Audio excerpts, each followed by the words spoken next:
Hello there. You're welcome this morning to Leadership Monday. It's Leadership Monday once again. And this morning I will be speaking on the subject, can you be trusted? Can you be trusted? If you like, how can you earn the trust of your team? My name is Olatunji Shobodu, and this is brought to you courtesy of Emmet Leadership Academy. At Emmet Leadership Academy, we nurture leaders based on truth. So it's Leadership Monday once again. What do we do at Leadership Monday? We meet every Monday for your nugget, your leadership nugget for the week, your leadership nugget for the week delivered, so that you can do leadership right, you can do leadership better, you can be more effective in your leadership assignment, you can live true to the expectations that your team has of you as a credible leader. So the topic for today is, can you be trusted? Think about it. Think about it. Can you really be trusted? Can your people trust you? Can your people trust you? You would ask, well, why are we talking about trust? Well, trust is crucial for any leader. Trust is crucial for any leader. A leader needs trust. You need your people, whoever is following you, whoever you have responsibility for, to trust you if you must accomplish or succeed in your leadership assignment. Without trust, you can't succeed. Without trust, actually, you are rendered a weakling as a leader, a weakling because you will not be effective. Without trust, your people will not commit to you. And I want to say, actually, this in this broadcast, that without trust, your people can't draw from you the strength that they need to deliver the performance that you expect. Again, think about that. Think about that. When you earn the trust of your people, which you must earn, and you must never assume away, because the fact that people follow you, the fact that you have a team that you have responsibility for, does not automatically make those members trust you. Okay, so you can't assume trust away. You must work, every leader must work to earn, to secure the trust of his or her team. Okay, and that's hard work. And many leaders fail in this regard because they don't know how to earn that trust. They are frustrated, they are disappointed, and they ultimately fail. In fact, some are ridiculed in the process. So, trust is crucial. When I trust you, when your people trust you, as it were, they give you the license to influence them. All right, they commit to you, they open up to what you have to say, to what you have, all right, to transfer to them. And when they embrace that on the platform of trust, then of course they can run the race with the excitement required. They can run the race with the impetus required. They can run the race drawing strength from the trust that they have expressed in you. But it's a challenge. It's a challenge. So today I want to, as our custom is, to draw from Isaiah 12 and verse 2. We have the custom at Emmet Leadership Academy to draw inspiration and guidance, to draw direction from the Bible, the source of truth, as the basis for what we teach, the basis for the kind of approach to leadership that we advocate. And we have no apologies, in that regard. Now, when you look at Isaiah 12 and verse 2, what that portion of scripture is saying, it says, "See, God is my salvation. I will trust and not be afraid. For the Lord Jehovah is my strength and my song. He also has become my salvation." It says, see, all right, drawing attention. It says, I will trust in God. I will not be afraid.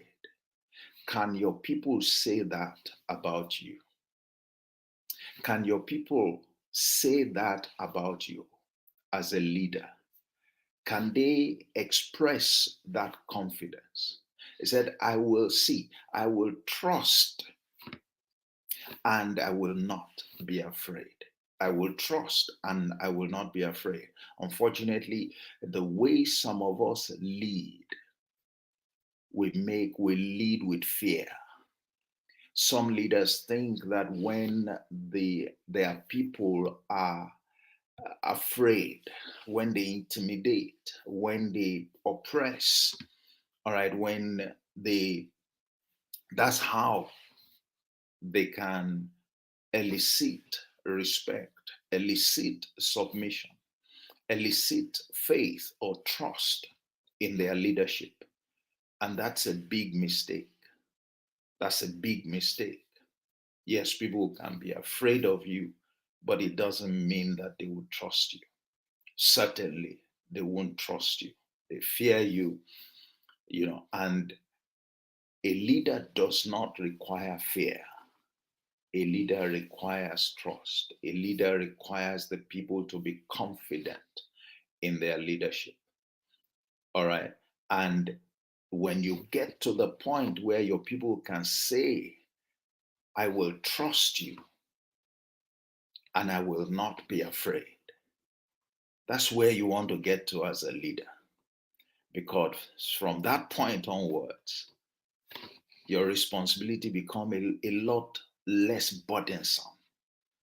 The sacrifice that you have to make becomes a lot easier. You can count on your people to carry the burden of leadership with you, to line up fully and commit themselves to you. You can count on their cooperation. And like we said, the reason that you have yourself as a leader of a team is because you need the help of the team to accomplish whatever it is that your objective is. You need, if you could handle it alone, nobody will saddle you with additional people, for you to work with. So leadership means implicitly, indeed explicitly, that you have a responsibility at hand that you cannot, an ultimate responsibility that you cannot deliver on your own, that you can't deliver on your own. No. So one of the most important things that I'd like for us to take away today from this issue of trust is the connection between trust and strength. The connection between trust and strength. There is something that I've established long ago, that anything you want to accomplish, any exploit, as it were, any result that you need to get requires strength. Requires strength. Some would call it power. All right? Requires power. Requires strength. And Daniel 11:32 is a very interesting aspect that shows you a very important equation. It said, those who know their God, they shall be strong, and they shall do exploits. So you need knowledge to build strength and to be able to accomplish exploits, to get results, to get things done. And it applies to your leadership responsibility.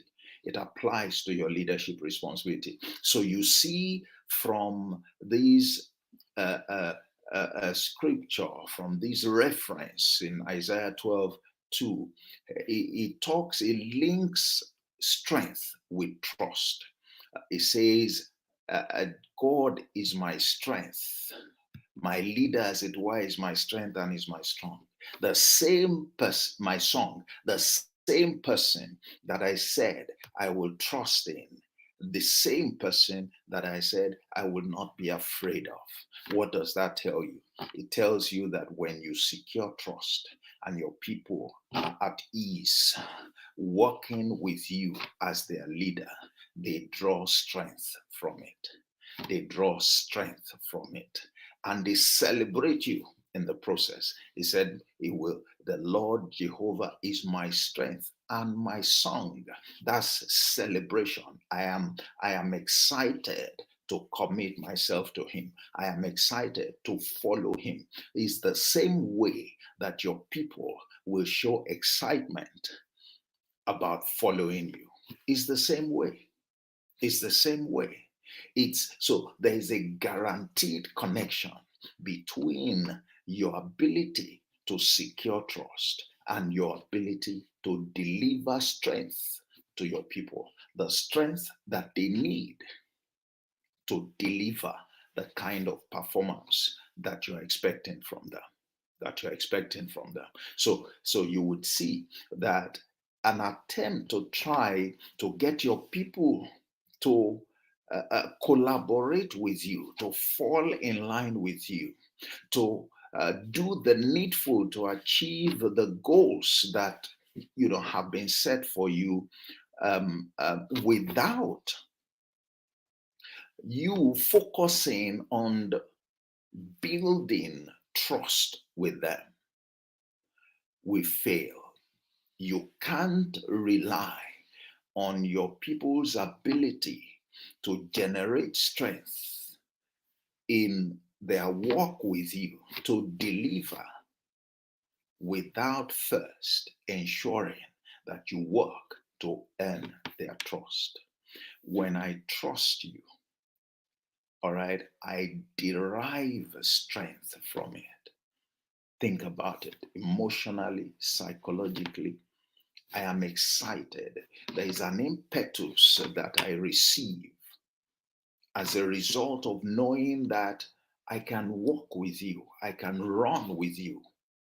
All right, together you are able to lead me to the point where we achieve great things, exploits. So it's very important. It's not trust for the sake of trust alone, or trust for the sake of, you being respected as a leader. Yes, respect is important, but it's trust so that you can influence. It is trust so that from it and from your leadership, your people can draw strength. Your people can draw strength. Now, how do you earn that trust? How do you secure that trust? I will refer to you to Matthew 23 verse 23. I wouldn't go through it. And I call, among other things, that portion gives us an insight into the fact that you need to create an atmosphere of trust. When you create the atmosphere of trust, you can expect that trust to blossom in that atmosphere. Trust is largely the function of the atmosphere that you create. There are four things that need to characterize that atmosphere. Number one is fairness. You create an atmosphere of fairness where everybody is the same. You don't play favorites among your team. Everybody knows that they can develop to become anything within your team. Each one knows that there is a level playing field in place. Each one knows that what will stand me, okay, in better stead relative to somebody else is if I'm able to differentiate and distinguish myself on the basis of very concrete factors. All right. So the first thing, when there is fairness, the people are inclined to trust you.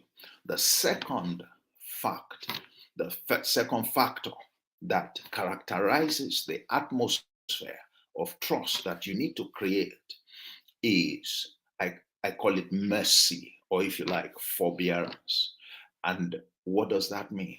It means that you operate with your people with an understanding that working with you involves, a continuous improvement. You understand that your people are developing, they are evolving.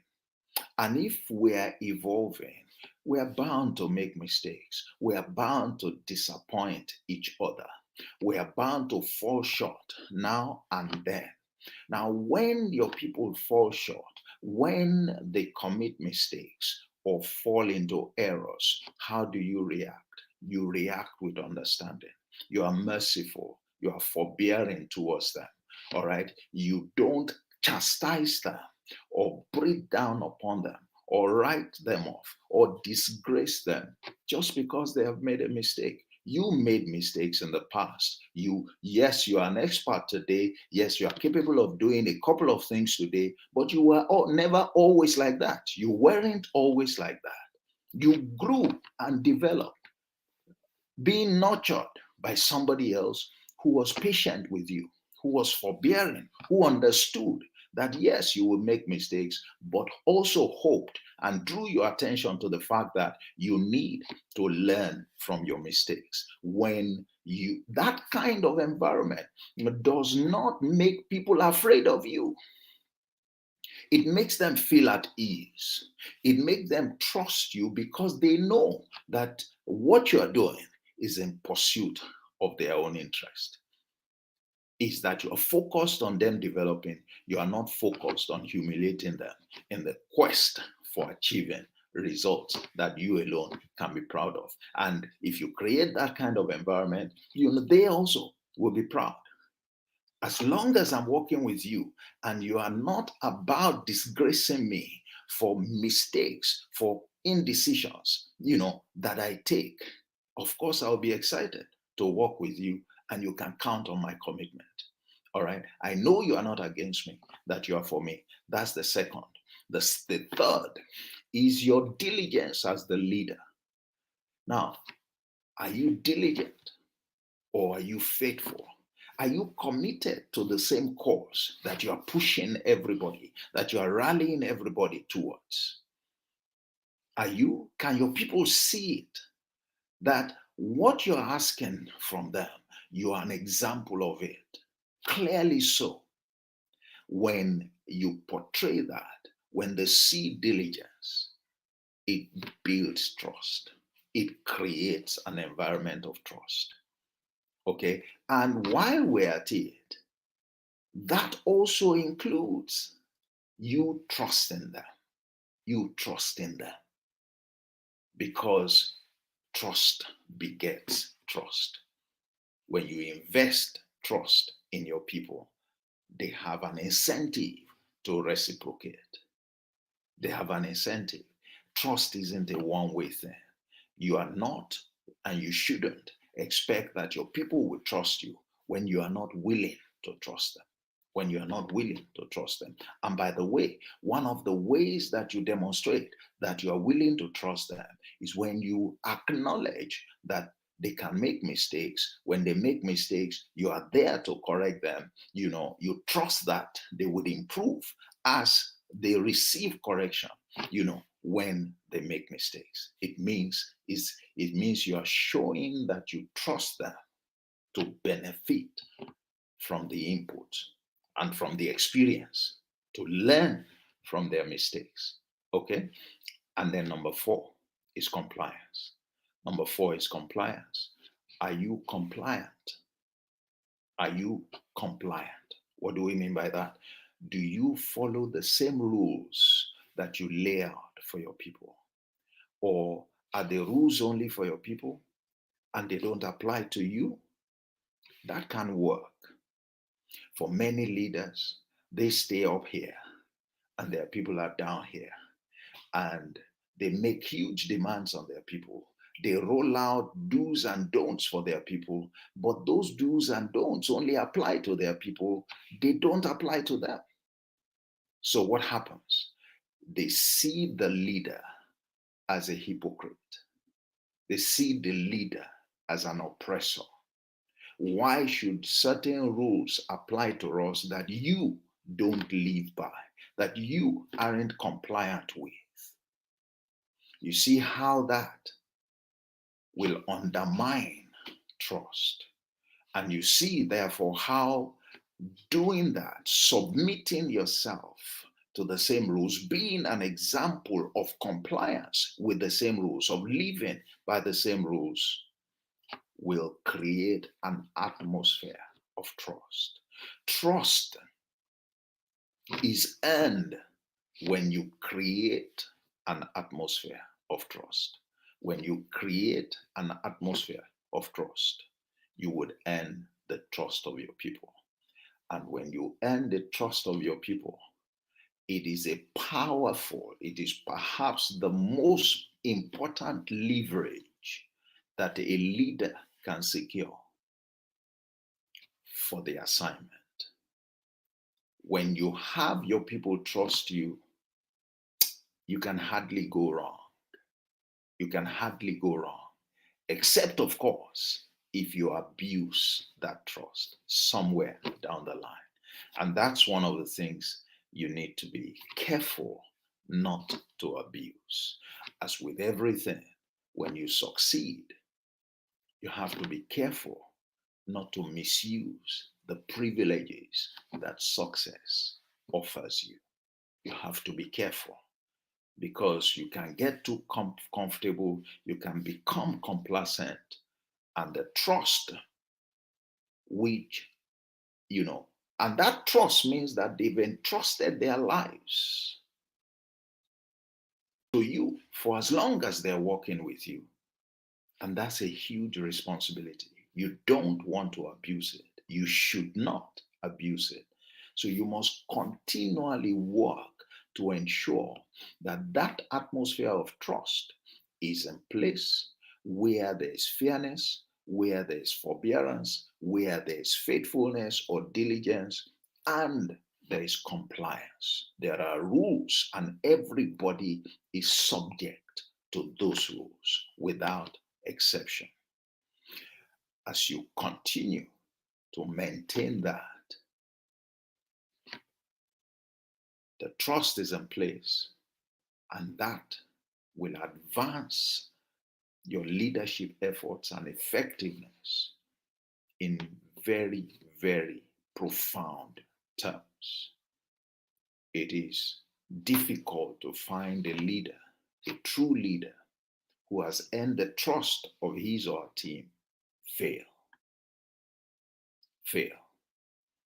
Because the people are committed and the people will give themselves fully.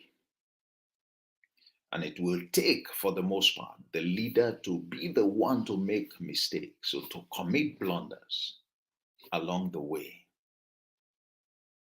to fail with that kind of team. So that's the nugget for this week.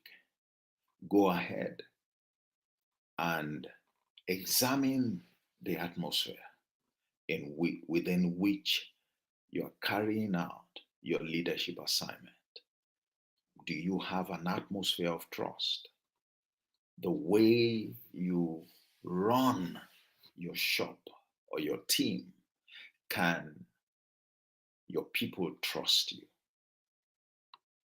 Do you have those four elements in place? Are you fair in your dealings? Do you show understanding and forbear when your people make mistakes or when there are acts of indiscretion? Are you faithful or diligent yourself? How committed are you to the pursuit of the objectives of the team? And finally, are you complying with the same set of rules? Do you demand from yourself the same thing that you demand from your people? Are you a good example of the rules that you have, of compliance with the rules that you have laid down? These are the four important elements that help you to create an environment of, an atmosphere of trust. And notice, when trust is in place, your people draw strength. And so they can go ahead empowered to deliver according to your expectations and indeed beyond your expectations. That's the nugget for today. Thank you for joining me. Have a wonderful week. And remember, be committed to doing leadership right. Once again, it's Leadership Monday. Olatunji Shobodu is my name. I'm your anchor. Join me again on Thursday when we will have the longer session, Leadership in 30 minutes, and we'd examine, a more substantive topic, drill down, all with the intention of empowering you to do leadership right, to be one of those who would help to address the leadership shortcomings that we're experiencing the world over. The world needs true leaders, credible, trusted, authentic, and strong leaders. And I'm sure you can be one of them. Instead of us looking for people who will fit that bill, we can develop ourselves, and we should develop ourselves to be one of them. So go ahead. If you haven't subscribed to this channel, subscribe to the channel and then check out our programs, different ways we can be of help to you, or you can put a call through to me, a one-on-one, call we can schedule, and I may be of help to you in one area or the other in your leadership assignment. I look forward to hearing from you. And if you have any comments, please put your comments in the comment section. Give feedback on the program, on what we share. And if you want me to speak on something in particular in the area of leadership, you can state that also. Maybe in one of our programs in the future, I can take a look at those suggested areas. It's been my pleasure. It's always my pleasure. Leadership is number one for me. And I thank you for joining me this morning. And if you're watching these at any other time, thank you for taking the time to listen to me. God bless you. Enjoy the rest of your day and have a great week once again. Bye-bye.